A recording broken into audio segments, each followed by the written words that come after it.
Saikrishna lockup death కేసులో ఇవాళ high court విచారించనుంది. CI నాగరాజును కింది కోర్టు షరతులతో కూడిన కస్టడీకి ఇవ్వడాన్ని సవాల్ చేస్తూ సిట్ హైకోర్టును ఆశ్రయించింది.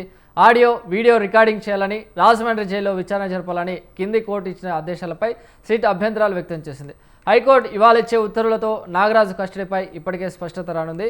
సాయికృష్ణ లాకప్ డెత్ కేసులో ఇప్పటికే 6గురిపై కేసు నమోదు కాగా 5గురిని పోలీసులు అరెస్టు చేశారు. రైట్, ఈ అంశానికి సంబంధించి మరింత సమాచారాన్ని మా ప్రతినిధి శ్రీనివాస్ అందిస్తారు. శ్రీనివాస్.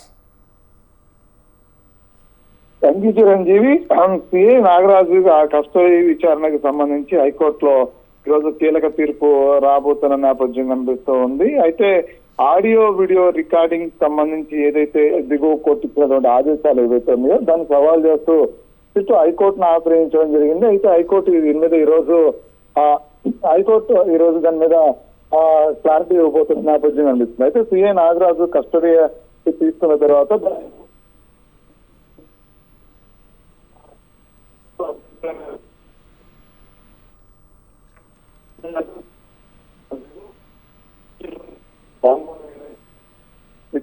ఇచ్చినటువంటి స్టేట్మెంట్ ఏదైతే ఉందో, వీడియో స్టేట్మెంట్ ఏదైతే ఉందో దాన్ని ఆధారంగా చేసుకుని దిగువ కోర్టులో కూడా ఈ తీర్పు ఇచ్చినట్టు తెలుస్తుంది. అంటే సిఐ నాగరాజుని విచారించినప్పుడు పూర్తి స్థాయిలో ఆడియో వీడియో రికార్డింగ్స్ ఉండాలి, అంతేకాకుండా లాయర్ తో పాటే ఈ విచారణ కూడా కొనసాగాలని చెప్పినటువంటి నేపథ్యం దిగువ కోర్టు ఉంది. అయితే ఈ కేసుకు సంబంధించినటువంటి కీలక సమాచారం రాబట్టాల్సిన పరిస్థితి అయితే ఉంది. అయితే కేసు మొత్తం కూడా సిఐ నాగరాజు చుట్టూనే ఈ కేసు మొత్తం తిరుగుతున్న నేపథ్యం చూస్తున్నాం. ఇప్పటికే రాష్ట్ర వ్యాప్తంగా ఈ సంచలనంగా మారినటువంటి పరిస్థితి. మరో పక్క నుంచి చూస్తే మేజిస్ట్రేట్ విచారణ కూడా ఈ కేసులో కొనసాగుతుంది. ప్రభుత్వం ఇన్వాల్వ్ అయింది, సిట్ ని ఏర్పాటు చేసిన తర్వాత ఈ కేసు రోజులు గడుస్తున్న కొద్దీ కూడా ఆధారాలు మాయమైపోయినటువంటి అంశం వెలుగులోకి వస్తున్న నేపథ్యం చూస్తున్నాం. మరో పక్క నుంచి రాజకీయ పార్టీలు ప్రభుత్వం మీద తీవ్రమైనటువంటి ఆరోపణలు ఒత్తిడి తీసుకొస్తున్న నేపథ్యం కూడా కనిపిస్తుంది. అయితే ఈ కేసుకు సంబంధించి విచారణ జరగాలి.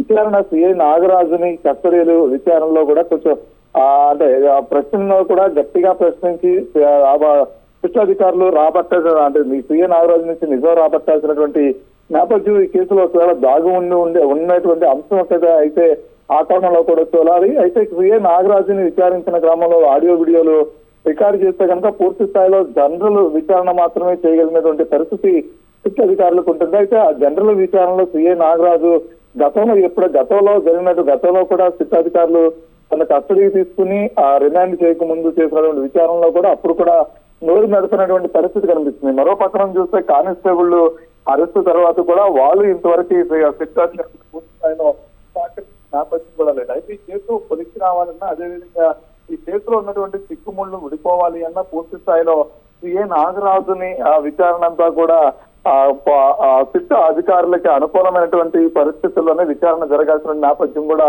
ఉన్నట్టు కనిపిస్తుంది. అయితే దాని వేలోనే సిట్ అధికారులు ప్రయత్నిస్తున్న పరిస్థితి కూడా కనిపిస్తుంది. అయితే సిఐ నాగరాజుని దిగువ కోర్టు ఇచ్చినటువంటి తీర్పు ఏదైతే ఉందో ఆ తీర్పుని సవాల్ చేస్తూ హైకోర్టుని ఆశ్రయించిన పరిస్థితి అయితే ఉందో హైకోర్టు దీని మీద ఎలా రెస్పాండ్ అవుతుంది. అయితే దిగువ ఇచ్చిన కోర్టుని ఆదేశాలు ఏవైతే ఉన్నాయో ఆదేశాలలోనే సిఐ నాగరాజు విచారణ కొనసాగించాలని హైకోర్టు ఆదేశిస్తుందా, లేదు అంటే కనుక ఇందులో ఏమన్నా కొంతవరకు ఆడియో వీడియో రికార్డ్స్ ని మినహాయించి తమ అడ్వకేట్ సమక్షంలోనే సిఐ నాగరాజును విచారించాలని ఆదేశాలు ఇస్తుందా అనే దాని మీద చూడాలి.